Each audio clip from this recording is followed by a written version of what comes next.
Египетските пирамиди. Първите сведения за тези невероятни конструкции получаваме от така наречените антични писатели и философи Херодот, Страбон, Диодор Сицилийски. Но след като повечето от сведенията за миналото на света и Египет в тези творби се основава или на видяното от самите автори, или на разкази на египетските жреци от храмовете от това време, то тогава защо няма египетски текстове и изображения на пирамидите достигнали до нас? И защо пирамидите не са споменати в Библията?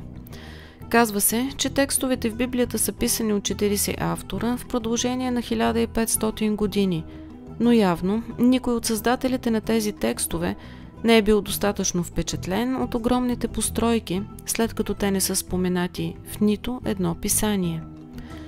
Защо след краткото описание на пирамидите от Амиан Марцелин в една негова творба, написана през IV век, историята отново прави този странен скок във времето от около 1000 години и следващото споменаване на пирамидите в европейски текстове е чак в средата на 15 век?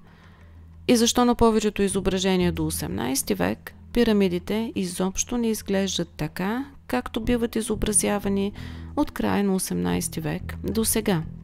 И както и при множество други монументални постройки от миналото, така и тук въпросите и неизвестните, свързани с египетските пирамиди и това, което се намира под тях, са много повече, отколкото отговорите.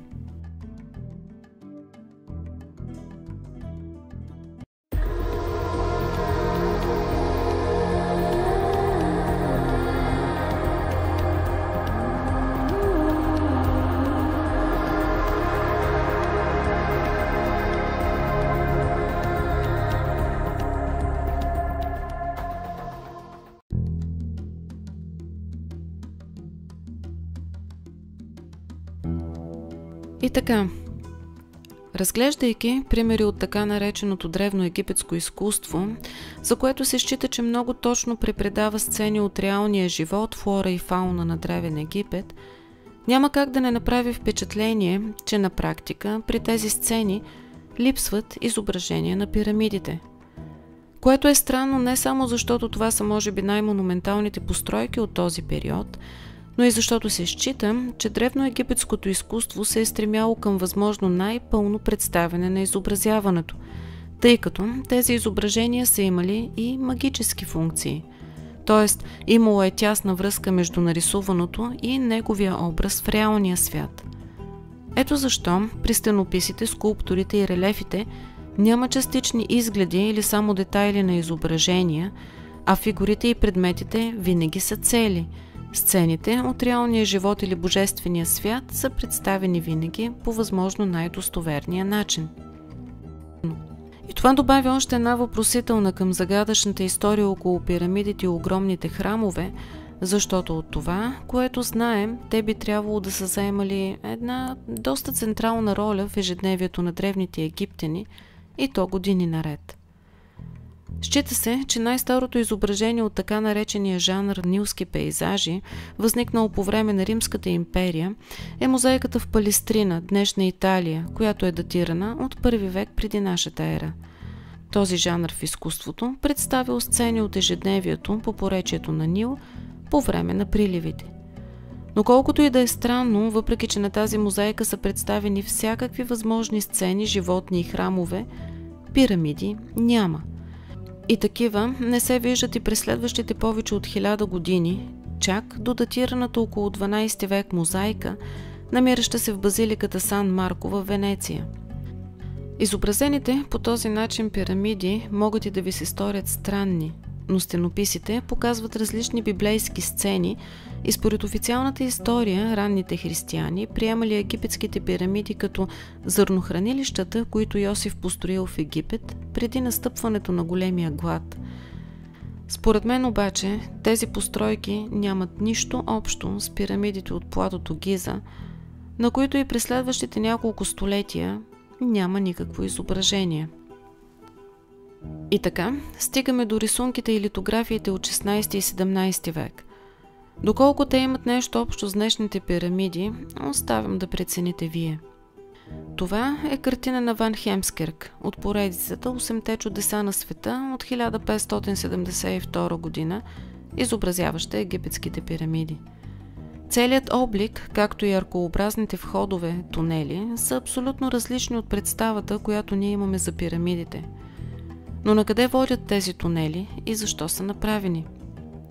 Ясно е, че ако и при пирамидите от Гиза има такива входове, то днес те явно се намират под земята, което пък от своя страна води до въпроса какво тогава се е случило през последните столетия, след като през 19 век пирамидите и сфинкса вече се изобразяват засипани с толкова много пясък. При някои пирамиди има показани даже 2 входа в основата, както и при това изображение на Ван Хемскерк, но не само той изобразявал пирамидите така. Известният язуит и енциклопедист Атанасий Кирхер също рисува египетските пирамиди с 2 входа в своята книга "Турис Бабел", като входовете са двойни и са огромни, а не далеч от пирамидата са показани и входове към подземия. В пътеписа на Ян Сомер от 1661 година, освен че пирамидата има 2 входа при основата и още 2 в горната част, наоколо има и още множество малки пирамидни структури с неизвестно предназначение. Защо пирамидите от Тива в една от книгите на Йохан фон Ерлах, от които били останали предимно руини, изглеждат по този начин? Фантазия или реалност? Според историците, фантазия, тъй като на автора е липсвала достоверна информация. От друга страна, за изобразяването на 3 пирамиди от платото Гиза явно е имало достоверни източници, тъй като те изглеждат така, както ги знаем и днес. Нататък. В своето произведение "Пирамидография" Джон Гривс разказва за пътуването си до пирамидите през 1638 година, като освен известните пирамиди от Гиза, авторът споменава и една изключително интересна конструкция, така наречената гробница на етруския цар Ларс Порсена, живял през 6 век преди нашата ера, която се намирала в Клузиум, древен етруски град на територията на днешна Италия. Същата тази конструкция се споменава и от Плиний Стари, който пък от своя страна цитира Марк Варон, считан за един от най-великите римски учени, живял според официалната история през 1 век, през нашата ера.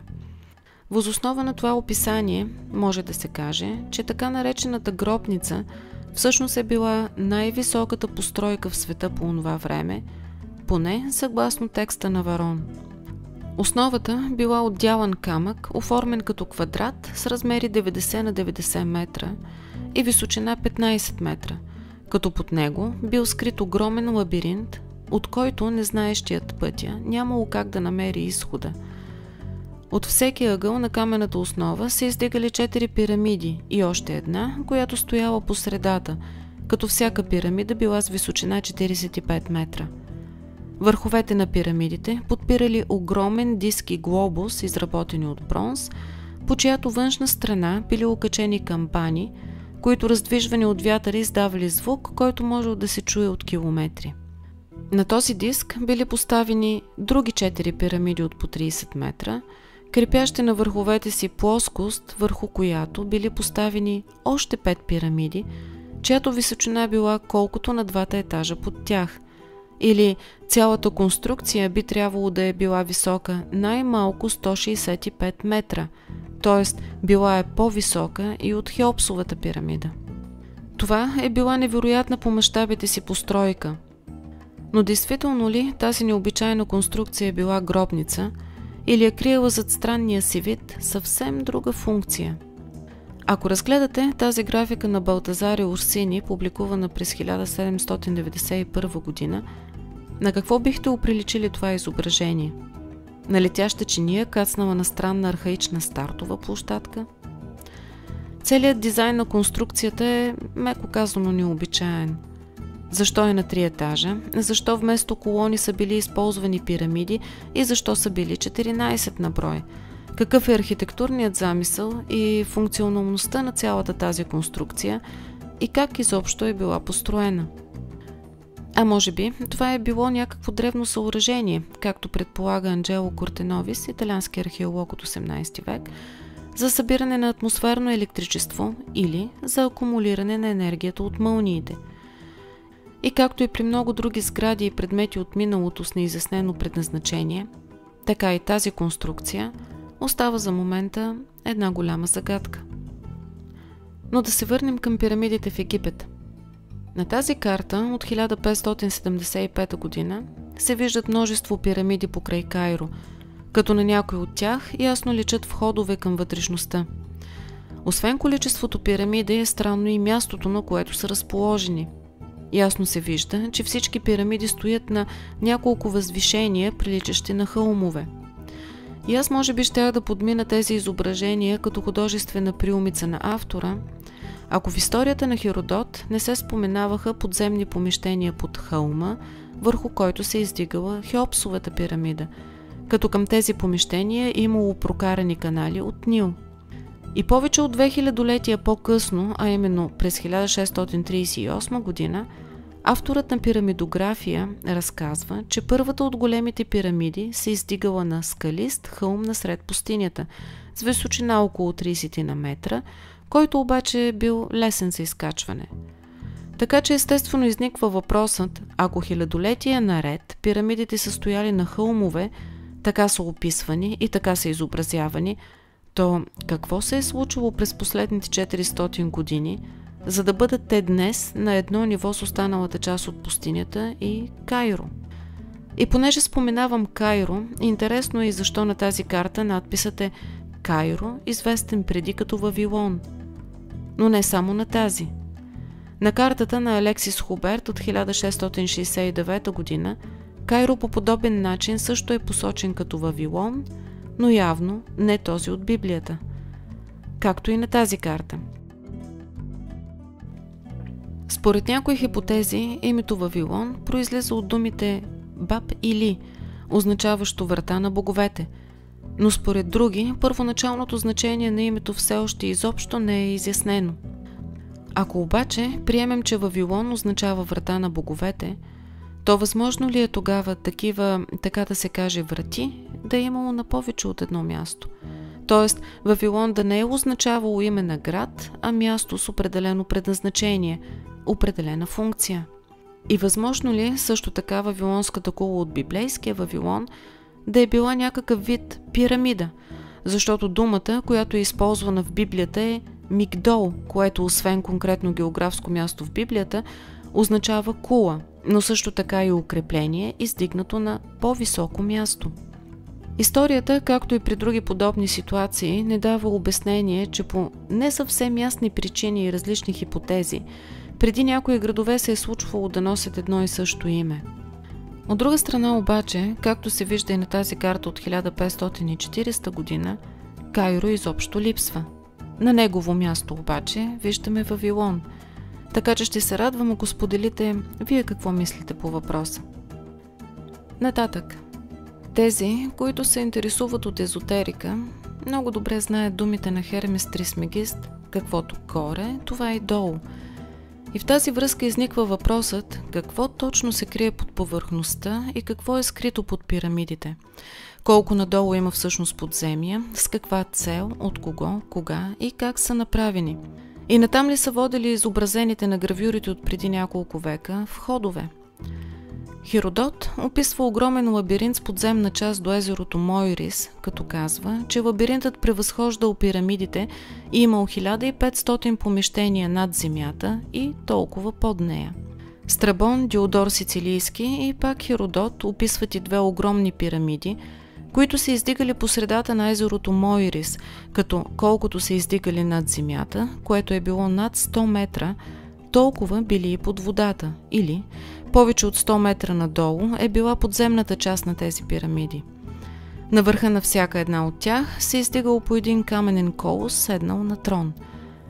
Странно е обаче, че освен тези две пирамиди, за които не се знае кога и от кого са разрушени, и тези, които се намират на платото в Гиза, никой от така наречените древни автори не описва историята на създаването или самите многобройни пирамиди, които са намирали в Либийската пустиня. Не само за двете пирамиди от Мойрис обаче се казва, че наполовина са скрити под земята. В една от речите си Елия Аристид, философ и оратор от II век, разказва, че според чутото от египетските свещеници, при големите пирамиди от Гиза също е точно така. Колкото се вижда над земята, толкова е скрито и под нея. Така че колко големи всъщност са тези структури и защо е било необходимо да се строят такива огромни съоръжения? Всичко, което лежи под пясъците на Сахара, е една странна смесица от митове, легенди, открития и премълчани истини за съществуващи подземия на няколко нива, криещи отдолу огромно количество руини и останки от различни цивилизации. Сведения за подземия има не само в историята на Херодот, но и в римската история на Амиан Марцелин, който разказва за подземията под платото в Гиза, които били направени преди потопа, за да могат да бъдат запазени там знанията от предишните цивилизации.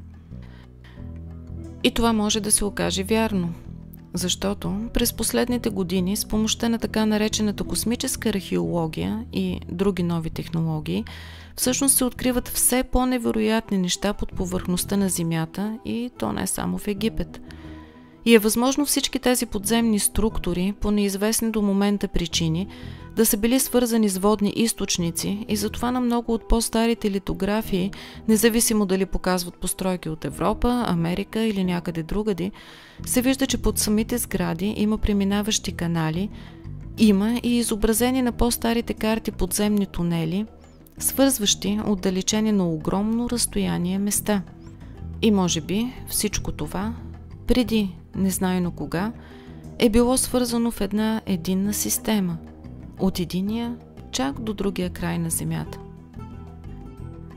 Надявам се видеото да ви е харесало и ако искате да ми помогнете за развитието на канала, ще се радвам ако се абонирате за него и го споделите в социалните мрежи. Това беше за днес от мен. Бъдете здрави и късмет!